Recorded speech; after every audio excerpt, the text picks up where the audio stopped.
Ағымдағы жылдың 6 маусымында еліміздің белді университеттерінің бірі Астана университетінде тарихи оқиға орын алды. Жоғары білім ордасының қабырғасында Ахмет Байтұрсынұлы орталығы ашылды.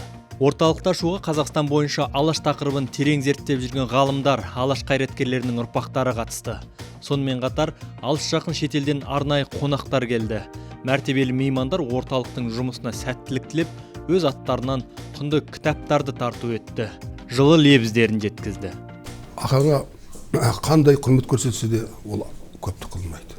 Осы Алаш идеясы әсіресе осы Астанада, мына оқу орындарында көп айтылса жақсы болар еді.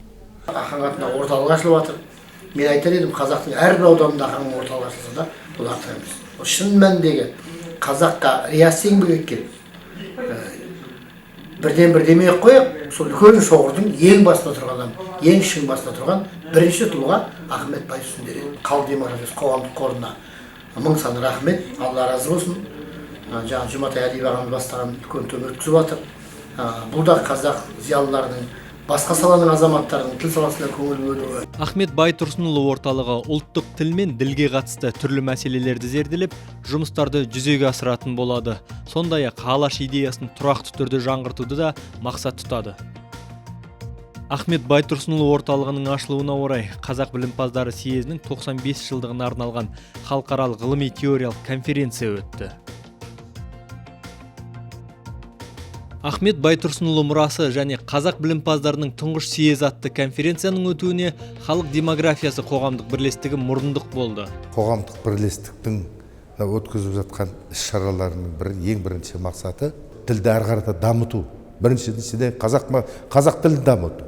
Біріншіден қазақ тәрбие жұмысын жүргізу. Әрі қарата демография. Бізде қазіргі ең бастапқы мәселе, бірінші мәселе қазаққа ол демография. Конференцияның мақсаты халқымыздың болашақ үшін жанын құрбан еткен кешегі Алаш қайраткерлерінің еңбектерін насихаттау. Өткен ғасыр басында жанкешті күрес пен осы ғасырда туған жаңа идеялар арасындағы сабақтастықтың мәнін арттыру, қазақ қоғамының алдында тұрған тың мәдениеттерді айқындау. Бұл съездің Қазақстанның тарихында, ғылымның тарихында, тілдің дамуының тарихында қалатын орны айрықша. Оның ішінде осы съездің ең негізгі басты тұлғалардың бірі болған Ахмет Байтұрсынұлының рөлі тіпті айрықша. Ғалымдар бір ғасыр бұрын өткен қазақ білімпаздарының тұңғыш съезінде көтерген мәселелер бүгінгі күні де өзекті екенін айтуда. Конференцияға арнайы келген Қазақстандағы Әзірбайжан елшілігінің бірінші хатшысы 20 ғасырдың бірінші ширегіндегі Әзірбайжан мен Қазақстанда ұлттық сана сезім мен тәуелсіздік идеологиясын нығайтудағы Қазақ газетінің рөлін ерекше атап өтті.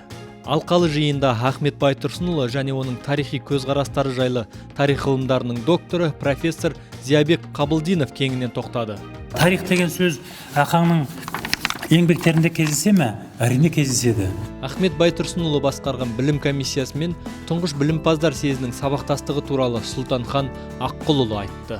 Білім комиссиясына оны әрі қарай Байтұрсынұлы комиссиясы деп атауға да әбден лайық, бірнеше себептен айрықша деген мәртебе берілді. Қазіргі қазақ тіл біліміндегі инновациялық бағыттардың Ахмет Байтұрсынұлы еңбектермен сабақтастығы туралы филология ғылымдарының докторы Орнай Жұбаева баяндады.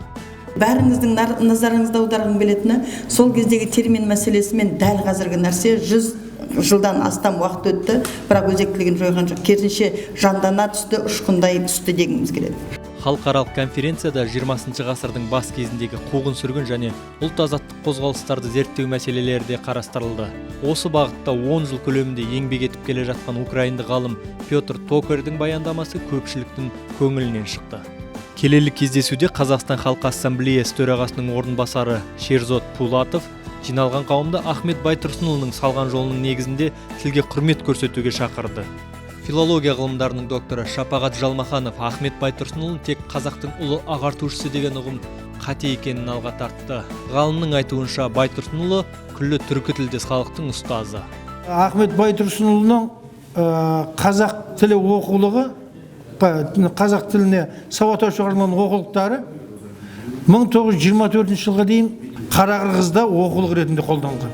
Ұлттың тілдің болашағы жайында сөз қозғаған ғалымдар демография мәселесіне де үлкен мән беру керектігін айтты. Ахмет Байтұрсынов орталығының ашылуы осы бір айтылмай, жеткізілмей келе жатқан мәселелерді мынау халық демографиясы қозғалысы бастап отыр. Бұл қозғалыстың басы қасында Жұматай Әлиұлы Әлиевтің тұруының өзінің де үлкен мәні бар. Өйткені бұл идея, анау Мақаш Тәтімовтің Жұмекеңе тастап айтып кеткен аманаты. Қазақтың демографиясы, қазақтың саны, қазақтың сапасы деген мәселеге мән беріңдер, көмектесіңдер деп. Міне бүгін Жұмекеңе мен рахмет айтқым келеді. Осы анау жаңағы әріптесінің, өзінің жаңағы рухани ағасының айтып кеткен, тапсырып кеткен аманатын бүгін іске асырып отыр. Конференцияда Ахмет Байтұрсынұлының саяси, ұстаздық қасиетінен басқа өнердегі тұлғалығы жайында да сөз қозғалды. Ахаңның арман деген күйінің өзінде жатыр. Арман деп күй жазған екен. Қаншама халықтың әндерін, күйлерін Затаевич сол кісінің аузынан алған. Ойдан емес. Сол уақытта Ахаңның беделі қай елге, қай жерге барсын, қазақтың қай жерінде жүрсін, Ахаңның аталған болған болса, Затаевичтен бастап бәрін төрге шығарып отырған. Қазақ білімпаздары съезінің 95 жылдығына арналған халықаралық ғылыми теориялық конференция соңында арнайы қарар қабылданды. Ахмет Байтұрсынұлының қазақ халқының болашағы үшін атқарған ұлы істері қашанда жалғасын табуы тиіс. Оның есімі кейінгі буын өкілдерінің жадында сақталу үшін әртүрлі іс-шаралар жүзеге асырылған абзал. Қазіргі қоғамда болып жатқан жағдайлар мен ұлт руханиятының арасындағы сұраныстар мен талаптарды ескеріп, халық демографиясы қоғамдық бірлестігі осы бағыттағы жұмыстарына жаңаша серпін беруді көздеп отыр.